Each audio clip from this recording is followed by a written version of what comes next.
Hey, so I'm here with Ashley DeCarlo. She's the director of marketing for the Columbia Fireflies. I'm doing my interview.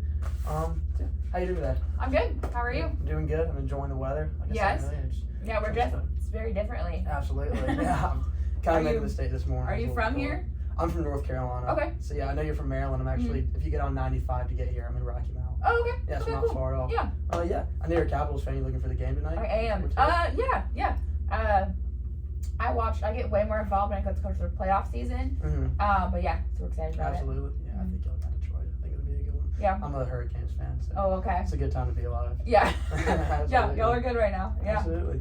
Yeah, so I know you went to University of South Carolina Entertainment, or with a degree in sports entertainment management. How do you feel they prepared you for a position like this? Really well. Really Yeah, well. they definitely teach you a lot. I think the actual in-person experience that you get from being in the job is so valuable, but they teach you a lot about like the expectations of like, hey, you're gonna be working a ton of hours. Like they can tell you that. They tell you that all the time. That's all you hear is like, hey, it's not what you think it is. It's not glamour. It's not a lot of money. It's a lot of work. So they definitely prepare you in that way, and then all of like the networking and kind of the opportunities they give you to work with the Gamecock Club or like at Colonial Life. Or yeah, they definitely do a great job. Yeah, and I know that you took an internship through the university it was the inaugural season for the Fireflies, wasn't it? Yes. Mm-hmm. Yeah. What year were you when you took that? 2016. 2016. Mhm. Okay. When did you So that was graduate? my senior year. Yeah. Okay. Awesome. So it was the last internship I did with the sport program. You do one that's kind of like after your sophomore year, and then you do one at the end of your senior year. Okay, so with a degree in sports entertainment management, when did you really start getting into sports? Like When did my interest in sports start? Like when did you decide? Because I know that. When did you decide with a major like that? Yeah, so I actually wanted to be an athletic trainer. Mm-hmm. But so one down here, as you may know, there's a ton of Marylanders at Carolina. Absolutely. We got in-state tuition. So my family was like, hey, do the sports management program for a couple years. If you still want to go into athletic training, then we'll do that. I was like, okay. Quickly learned that science and math are not my strong suit. So that whole athletic training side probably wasn't going to work. But I actually kind of fell in love with the business side of it, just through the classes. I'll be honest, I had no idea what I wanted to do actually until I graduated. All of my internship experience was in ticketing. That's kind of where all my volunteer experience was in the sports world. The marketing classes were the ones that I knew were super interesting to me in college, but you don't really know what it's like in the real world. So here when I was interning in 2016, I was in the ticket office, and I was like, cold calls are not my thing, sales is not my thing, but what the marketing team does looks super fun. So I actually didn't know that's where I wanted to go until I was already working here, and then that's when I transitioned into marketing. Absolutely, yeah, I was the same way. I was an engineering major, Okay. or wanted to be an engineering major, but then I took my first chemistry That's a lot, class, yeah. I was like, you know what, I'm gonna stick to business, and Yeah. the rest is history. So Yeah. I'm in the same boat with you there. Yeah. Yeah, so I guess you haven't had any other prior experience with marketing then aside from this. Yeah. Okay, cool. Yeah. What's been your biggest takeaway so far? I guess on a day-to-day basis. Yeah. It's different every single day. Not only is that just because you're working in sports and it's fun, but the marketing itself is ever changing. It's never constant. I mean, 2 years ago we didn't have TikTok, and now I'm like, okay, how the heck do I do the Fireflies on TikTok? People don't watch TV anymore, so I'm like, okay, how do I reach people who are on Hulu, Netflix? Like, there's no advertising on Netflix, but some of them have that stuff. People don't listen to the radio, so how do I get on podcasts? How do I get on streaming sites? Like, marketing and advertising in itself is just it's so constantly changing that like every day it's different. So with that being said, is digital marketing kind of your favorite area? Yes, that's definitely where the most people spend their money these days. That's where I spend the most of my money. One, just because that's where everyone is. Everyone's in the digital space. But two, what's tough and like what kind of stinks now is that's the only way you can get like an ROI data. Like if I run a radio commercial, they can say that, oh, this many people listen to our radio station, but like how do I know that you're actually listening in the car? How do I know like when I'm listening to the radio, if the song changes and it's commercials, I probably start flipping through to try to find other music. So like how do I know people are actually listening? There's no ROI on traditional media. That's why digital is kind of booming, because there is data that you can actually track and use and like be like, okay, I spent X number of dollars, I got this number of dollars in return. But if a TV commercial, I don't know how many people bought tickets just from seeing it. So it's definitely trackable, which is I think why it's kind of booming more. Absolutely. Yeah, I took an internship this summer at my mom's company. I worked really closely with the head of marketing. Oh, It was nice. a home healthcare agency. I was kind of surprised at the amount of digital marketing I did for such an old age group, you know, but I was always sending out like monthly newsletters. I use Canva. I'm not sure if you know what Canva is. I do not. Stuff We like use that. Bronto. Okay, I'm sure it's the same thing. Yeah, It's kind of like a very weekly similar. newsletter kind of thing. Mm-hmm. Absolutely. So yeah, what kind of tell me your average day to day? Like when you get in the office, what's your kind of schedule? Yeah. So it's a lot of planning. It's a lot of internal meetings. I run a team of, in season is about 10. Right now it's about 4 or 5 of us. But my team kind of does all of the planning of the promotional calendar, what's going on every game. I have the broadcaster, social media, graphics, video production. So it's a lot of internal meetings, communicating with them and like, hey, what's our plan and how are we putting things in place? But also communicating with the ticketing department to make sure we're working together to get, hey, season tickets are on sale now. But also, oh, we're doing Star Wars night. How can we help you sell people that night? A ton of community with corporate, because obviously you have a partner that wants to come in and they want social media, they want digital, they want marketing. So it's a ton of internal meetings, just constantly communicating. Everything kind of works together. I have a lot of external meetings just because I handle all of our advertising personally. So any like media partners, TV stations, news stations, digital advertising. So it sounds terrible, but it's a lot of meetings actually. And then in season, we do work every single home game. So that's going to be 66 this next year. But with the weird thing about baseball is like, so if that you're working in the NFL, you have like 1 game a week. So you're like, okay, an entire week I can plan for this 1 game. Yeah. But baseball, we play 6 days in a row. Like I think next season we have 12 games in 13 days. So like, I don't even have time to like really analyze, hey, what happened last night? What was good? What was bad? It's like, okay, no, it's automatic the next one. So it's a lot of like the morning is, okay, what's upcoming? And then the afternoon you transition to game day mode. It's like, okay, what's happening tonight? So it's a lot of looking forward, but just like a lot of work. Yeah, a lot of fun. I'm sure that can be stressful sometimes. Yeah. 13 games. Yeah, it definitely wears on you a little bit. And it's not as stressful because you get into routine, but the wearing of the hours is when people start to just get a little short-tempered. And I mean, you see these people I see more than my family. Like I live here basically in the season. So definitely it wears on you a little bit. Absolutely. Yeah. Well, I know that you did productions management and you worked with corporate before. Can you tell me about that? Yeah. So when I was with corporate, I was our activation manager. So I sold a little bit, not a lot, but basically anytime one of our corporate reps sold a contract, I got it and I processed it. So I made sure like, okay, this person needs our logo for them to do this, or hey, I need your logo so I can make sure we get you on the outfield wall sign.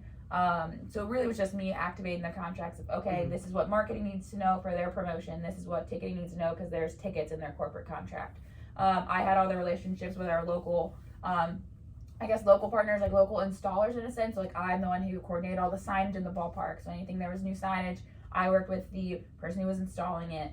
So it was a lot of just kind of, that part of it. Yeah, were you comfortable with that position? Like, would you want to stay there, or were you always set on marketing?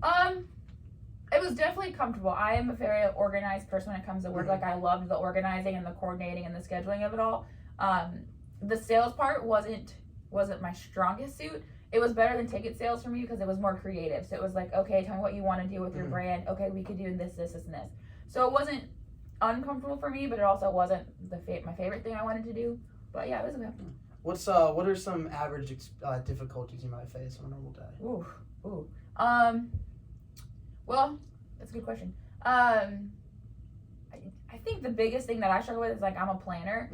Everything is going to change. Like you could have the best plan laid out for a game day and something's going to go wrong. Like, especially just with everything being so focused on fans, like someone's going to come up later, someone's going to have a complaint about something, or something's going to malfunction, or the fireworks aren't going to shoot, the video board's going to go out. Like there's just constantly little things happening, and I think it's just being prepared to like, okay, take a step back, okay, cool, like we're not going to panic about this, what do we do to fix it? Okay, yeah, absolutely. Awesome. So yeah, what would you say is your favorite part about being part of a fairly new team? I know that 2016, so it's still pretty new. It's been actually really cool to see the community kind of accept the Fireflies and become a Fireflies like fan base. Obviously I went to Carolina, so like you have the rivalry, right? Like you're either a Clemson fan or you're a Carolina fan, like, or you're a Coastal fan. You have your rivalry. Everyone kind of stays in their own fan base. But the Fireflies are like Columbia's team. Like we are the only team that can be like, nope, it doesn't matter who you are in your football rivalries. Like SEC, ACC country, it doesn't matter. You can be a Fireflies fan. Absolutely. So it's been super cool to see kind of the fans rally around that, because I think in the beginning there were a lot of hesitancies because there had been a team here and it got pulled away, and everyone's like, but is it the Blowfish, which is just like the collegiate league down the street? So there were a lot of hesitancies, hard word. And then like I don't know how much you know about the district itself, but this was the old mental institution. I actually did not know that. Yes. So home plate for us is like the dead center of what was the mental institute, like South Carolina's big mental spot, mental health place. Yeah. And it was so bad here that they shut it down in the 90s, not that long ago. And this has just been like an abandoned site. Like when I was in college, we drove through here to spook ourselves out. Like it was just abandoned. It was creepy because all the old buildings are still here. But so this was like, we were the first step in a 30-year project. It's literally a 30-year build out. It's 80,000 acres and there's all this stuff going on. I mean, you can see when you came in, there's so much construction, but when we started, like that wasn't there. It was us and it was like dead land and old torn down buildings. And so everyone was like super hesitant, like, why am I gonna go to a baseball game at a mental asylum? Like that doesn't make any sense. So it took a while, and honestly took a few years for the community to kind of like accept us and be like, okay, they're here, they're fun, let's do it. So it's been cool to kind of be able to be a part of that process from the beginning. Absolutely. You think it's haunted? You had to give us 1,000%. 1,000%. There's a couple of times, like if you walk in the suites upstairs, if you walk down the hall, like you'll hear footsteps following you, but you turn around, there'll be no one there. The first season we hosted like a scout overnight. And granted, this could have been a homeless person, but we say it's a ghost. Someone just heard someone yelling help in the middle of the night. Someone was just yelling help. We couldn't find them. Like we walked all around. Like no one could find this person, but there was just someone yelling help. And like it wasn't just like one person hearing. Like moms and parents were like, "Hey, did you guys hear that last night?" We're all like, "No. What are you talking about? That wasn't a ghost." So it's definitely haunted. Happy Halloween. Yeah. No better time, right? Yeah, right. What would you say is a big part about being a minor league team that some of the major league teams might not have, you know? Yeah. It's my favorite thing about it is that we can be super quirky and super different. There's so much fun that you can have at this level that you just can't really do at the major league level. Like for example, like we wear different jerseys. So we do Star Wars night, we put the guys in a Star Wars jersey. The major league players, they can like warm up in something, but it's the rules, like they have to wear their uniform. We have random giant inflatable guys running around the field during the game. We can make fun of things. We did a fire festival. I don't know if you remember when that documentary came out. It was the Big Music Fest. Yeah, so we did a whole game that was bad. Like we were like, oh, it's fire festival because we're the Fireflies. And everything was bad. Like we announced mid-game, oh, last second fireworks show. Like stay tuned after the game for a fireworks show. And it was just our staff running around with sparklers. Like you just can't do that anywhere else.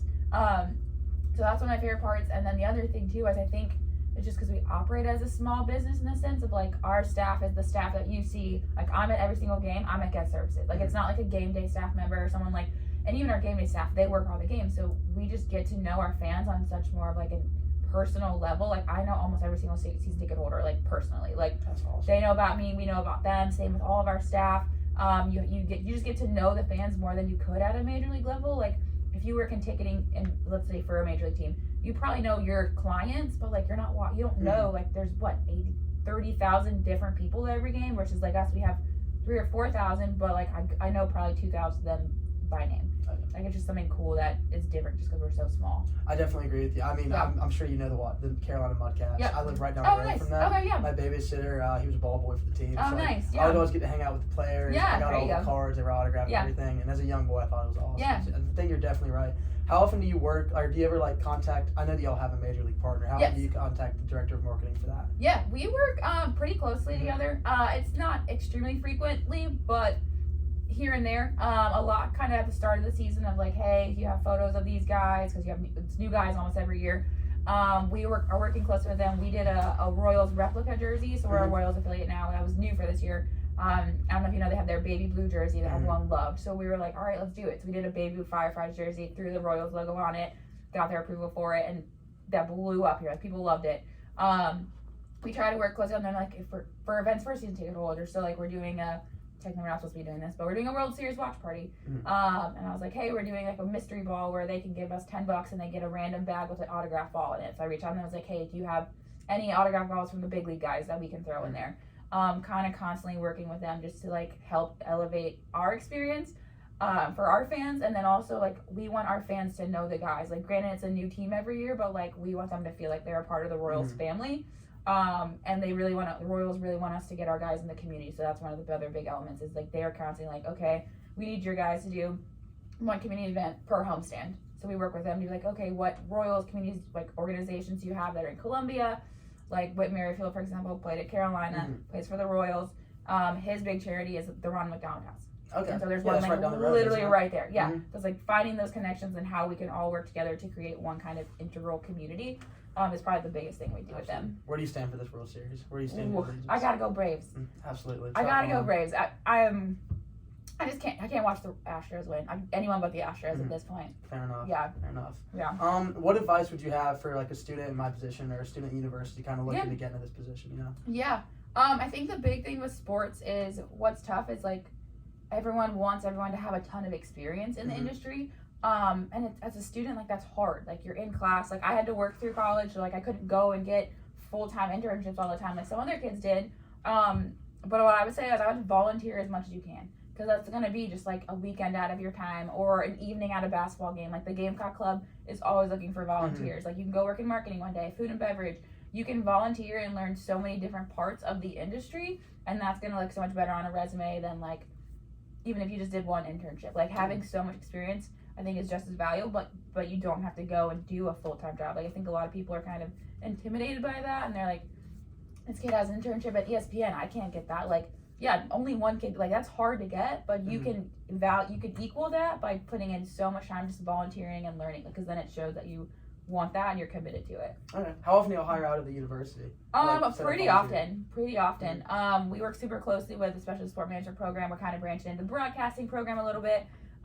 We have a ton of interns. As long as there's more here than Clemson, we're good. Yes. Yeah, we don't really get many, because Clemson I don't think has a sport management program. I don't know. I'm not sure. I can't say I know much about Clemson other than I don't like them. But yeah, I don't know if we've gotten a couple, but not a ton. But we have a ton of USC kids. We're starting to work really closely with CIU, which is like the local, I guess, Christian religious university.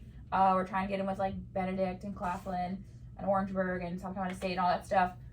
So yeah, we want to pull from local community. Like we want to help, we want to give back and help the kids that are local. But then you do get the couple kids that are able to like travel across country for an internship. Absolutely. Yeah. And not to get sentimental, but one of the last questions wrapping up, where would you be if you weren't here, do you think? Oh God, I have no idea. I have no idea. I think if I wasn't here in this spot, I probably would have tried to get into the majors at some point. That was kind of where I thought I was gonna go. So when I stepped into marketing here for the first time, I was the promotions manager. So I handled the giveaways, I handled the fun stuff, and I was like, I can do that at the big league level. Like they do the same stuff, it's not as crazy, but like I can do that. So that was where I thought I was going. I thought I was gonna be like the promotions, like a marketing fun person, for a major league team. And then I stepped in this role and I was like, actually, like, I really like the advertising side of it, like the creativity of like basically managing a brand, like managing a story, like how do people feel about the Fireflies. I didn't think that was for me, but I actually fell in love with it. So I guess, yeah, I probably would be just doing random stuff for a major league team. I don't know. Awesome. I can't say I've ever thought about it. I don't know if that's good or bad. Well, that's not a problem. Yeah. It sounds like you found your home here. Yeah. Last but not least, most important question, what's your favorite ballpark snack? Ballpark snack? Ooh. The quintessential concession stand piece. Oh gosh. See, that's tough because we get food out of the concession stands every single game, all right? So after 70 games, I'm like, I can't eat another hot dog. Absolutely. Like I cannot do it. That is so tough. Because I always look for something different, because I think for me it's like everyone has a hot dog, a cheeseburger, or like chicken tenders. So I always look for something different. Like if I ever go and I see like a sausage burger or something like pretzel buns, like those are fun. Here, so we have 27 specialty carts. Oh, wow. So we have like tacos, burritos, barbecue. We have like Philly cheesesteaks. For me here, our barbecue is made in-house and it's actually very good. Okay. Yeah. Awesome. That's my go-to. That's not that. Probably, honestly, ice cream. Ice cream. Yeah. Dippin' Dots or just regular ice cream? I don't know. Every day it's different. Dippin' Dots, I feel like I have the excitement of I want Dippin' Dots, and then I get it, and I'm like, this ice cream probably would have been better. Yeah, you're right. So I probably could smartly just go ice cream. Absolutely. In a helmet, though. You gotta get the little mini helmet. Yeah. Awesome. Well, Ashley, it was incredible talking to you today. I really appreciate it. Absolutely. I learned a lot about what it takes to be director of marketing for the sports team, and thank you for meeting with me. Absolutely. Awesome. My pleasure. All right, let me wrap this up.